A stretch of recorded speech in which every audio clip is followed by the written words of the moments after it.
কারণ তখন তাদের একটা স্ট্যাটাস পায়। এখানে বহুদলীয় গণতন্ত্রের 100-এরও বেশি দল আমাদের দেশে। তাহলে তো এমন এক কালচার তৈরি হবে, উনি যার সাথে কথা বলেন একটা জয় জাস্তি। আমরা মনে করি এটা আমাদের ছিল এবং এটা অন্যান্য বাকি সকল দলে কিছুটা বুঝতে হবে।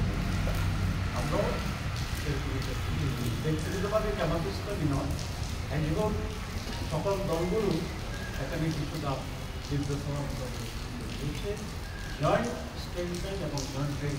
এখানে আমাদের বিএনপির ব্যাপারে আমাদের কোনো বক্তব্য,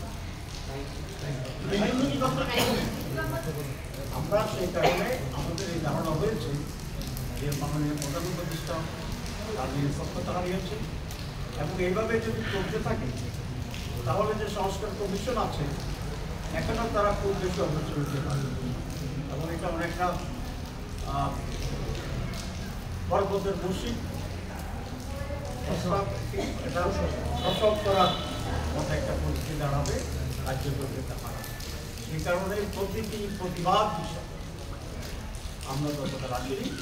এর মধ্যে আমাদের সাথে ইন্ডিয়ান গভর্নমেন্টের অনেক ঊর্ধ্বতন ব্যক্তিরা যোগাযোগ করেছেন, এবং কাল দুপুরে মাননীয় প্রধান উপদেষ্টা আমাদের মাননীয় আমিরের সাথে ফোন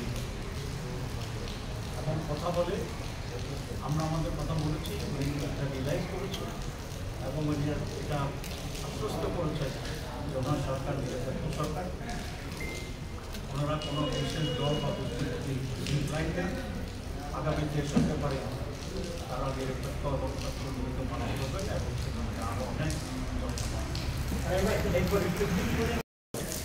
অভিভাবক উন্নয়ন এলাকায় আরেকজন জুডিশিয়াল চিফ যিনি দেশের আইন এবং বিভাগের জন্য ওনাদের এই কমিটিতে আমরা একটা যদি কোনো বিরোধ তৈরি হয় তাহলে একটা মীমাংসা করার আর কোনো ভোট থাকবে। সেখানে আমরা বলেছি প্রেসিডেন্ট এবং প্রধানমন্ত্রী বাদ রেখে এটাকে সচেতন করা।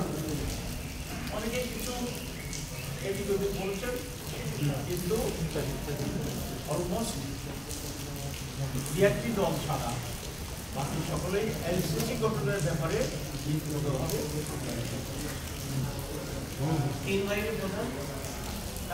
না আমরা আবার আলোচনা হবে, কনফারেন্স কি হবে, কারা কারা থাকবে সেক্ষেত্রে আলোচনা হবে।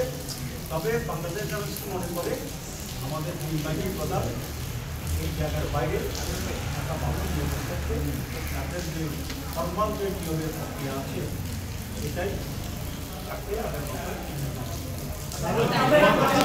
খুব বিস্মিত যে আমরা 24 ঘন্টা আসি নাই, আপনারা কারণটা এখনো বের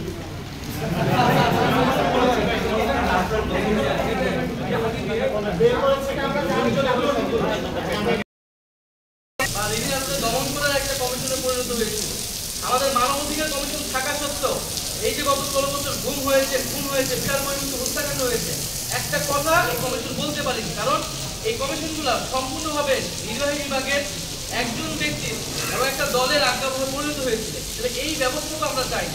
আর আরেকটা বিষয় যারা বিরোধিতা করেছেন তারা বলার চেষ্টা করেছেন যে এটা এক্সিকিউটিভ বিভাগকে বা প্রধানমন্ত্রীর ক্ষমতাকে অনেক খর্ব করে কিনা, প্যারালাল অথরিটি করে কিনা। আমরা এটা পরিষ্কারভাবে বলেছি, আর অনেকগুলো দল বলেছে যে এটি ভাবার কোনো কারণ নেই। কারণ এটা এক্সিকিউটিভের দায়িত্বই না যে এই কমিশনগুলোতে কারা নিয়োগপ্রাপ্ত হবে, বরং এই এক্সিকিউটিভের যা প্রধান বা প্রধানমন্ত্রী যে এইভাবে ক্ষমতার চর্চা করছে সেটা অন্যায্য এবং অগণতান্ত্রিক। সেই সিস্টেম, সেই সংস্কৃতি থেকে আমাদের চলে আসতে হবে। সেটার জন্যই গণঅভ্যুত্থান, সেটার জন্যই সংস্কার, সেটার জন্য আজকের এত আলোচনা। ফলে আমরা আহ্বান জানিয়েছি যে কেউ যাতে রক্ষণশীল অবস্থানে না থেকে পুরনো কাঠামোকে সমর্থন না দিয়ে যে গণঅভ্যুত্থান, যেই জন্য আমাদের নতুন বাংলাদেশের দিকে যাত্রা, সেই দিকে যাতে সবাই আমরা ঐক্যবদ্ধ হই, দলীয় স্বার্থ সংকীর্ণতার ঊর্ধ্বে উঠে আমরা ভবিষ্যৎ বাংলাদেশের জন্য কাজ করি। এখনো আসে নাই ঐক্যবদ্ধ কমিশন, যে গুরুত্বপূর্ণ দিয়েছে আমরা সেটাকে প্রাথমিকভাবে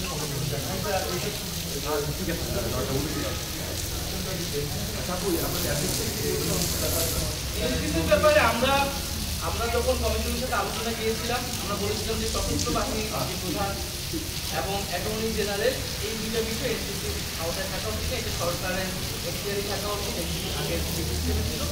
এবং প্রধান উপদেষ্টা অন্তর্বর্তী যে নির্বাচনকালীন সরকার, সেটার ক্ষেত্রে প্রধান উপদেষ্টা নির্বাচনেও এটা এনসিসির ভূমিকা এখানে বুঝতে করা হয়েছিল। আমরা নির্বাচনের তত্ত্বাবধায়ক সরকারের আলাদা একটা রূপরেখা দিয়েছি, ফলে সেটাকেও আমরা এটাও এনসিসির এখতিয়ারে না থাকলেও আমরা সাবসিডিয়ারিতে থাকুক, কিন্তু যে গুরুত্বপূর্ণ প্রতিষ্ঠানগুলো নির্বাচন কমিশন অন্যান্য প্রতিষ্ঠান, সেই প্রতিষ্ঠান অবশ্যই এই ধরনের একটা সাংবিধানিক নিরপেক্ষ বডি আসলে থাকবে।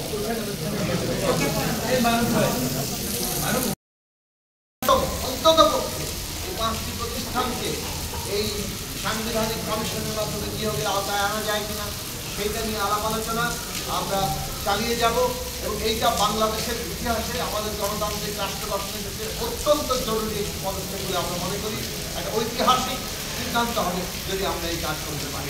আমরা সবাইকে বন্ধুগণ, আমরা আজকে আমরা বিদ্যুৎগুলোতে নিয়োগের ব্যাপারে আমরা বলেছি একটা সাংবিধানিক কাউন্সিল গঠন করা দরকার। এটা আমরা আন্দোলনে আজ থেকে কোনো কোনো দল আমরা 5 বছর আগে 3 বছর আগে গণতন্ত্র মঞ্চ আমাদের দাবিনামার ভেতরে সাংবিধানিক পদের নিয়োগের ব্যাপারে সাংবিধানিক কাউন্সিল গঠনের যে প্রস্তাব, সেটা অনেক আগে থেকে আমরা জাতীয় ক্ষমতা কমিশনের এই প্রস্তাবকে স্বাগত জানিয়েছি।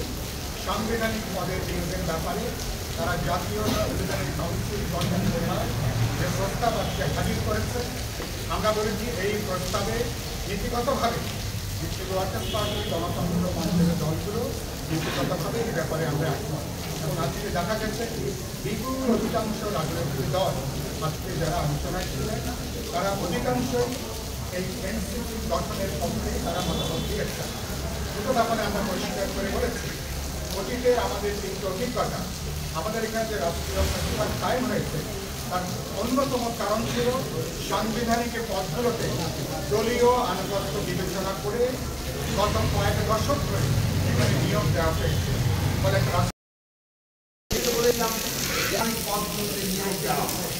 আমরা এটাও বলেছিলাম যে সাংবিধানিক কমিশন সরকারি দল, বিরোধী দল, বিচার বিভাগের প্রতিনিধিদের সমন্বয় করে, প্রধানমন্ত্রী, বিরোধী দলীয় নেতা এবং প্রধান বিচারপতি অথবা তাদের প্রতিনিধিদের সমন্বয় গঠিত একটি সাংবিধানিক কমিশন সাংবিধানিক পদগুলোতে নিয়োগের জায়গা। আমরা এই ছাত্র শ্রমিক জনতার অবস্থানের পরে অন্তর্বর্তী সরকার গঠিত হয়েছে, তাদের নিয়োগের ব্যবস্থা রাখবো। আমরা বলেছি প্রথমত নীতিগতভাবে আমরা একমত যে এই সাংবিধানিক কমিশনের মাধ্যমে নিয়োগ করতে হবে। 2 নম্বর হচ্ছে সাংবিধানিক কমিশনের গঠন কি হবে সেটা নিয়ে আলাপ আলোচনা এখন চলছে। প্রথমত এই সিদ্ধান্ত আসা দরকার যে নীতিগতভাবে সাংবিধানিক কমিশনের মাধ্যমে এই নিয়োগগুলো হবে, সেই বিষয়ে এখনো কোনো ঐক্যমত্য হয়নি। আমরা আলাপ আলোচনা আঞ্চলিক সম্পর্ক, দলীয় সম্পর্ক মিলিত হয়ে চলছে। এই জন্যই আমরা মনে করি যে এখানে নির্বাহী বিভাগের ক্ষমতাটা খর্ব হবে না। এই প্রতিষ্ঠানগুলোর জন্যই সমস্যাগুলো হচ্ছে, নির্বাচন কমিশনের দুর্বলতার জন্য, বিচার বিভাগের দুর্বলতার জন্য এই অসুবিধাগুলো হচ্ছে। তাহলে আমাদের প্রাতিষ্ঠানিক ক্ষমতাগুলো কমপক্ষে শক্তিশালী হবে বলে আমরা এই পার্টির পক্ষ থেকে আমরা মনে করি। ধন্যবাদ। অবস্থা আছে অল্প কয়েকটা দল, বিএনপি সহ অল্প কয়েকটা দল এটার ব্যাপারে বিরোধিতা করেছে। আমরা মনে করছি না যে ওনারা এটার উপরে স্থির থাকবেন, কারণ ওনাদের কোনো আমরা কিছুটা নমনীয় দেখেছি। তো এটা মানে আরো একটু সময় লাগবে। আমরা আপনাদের কাছে সাহায্য সমাধান আছে, এটা আপনার দল। Thank you.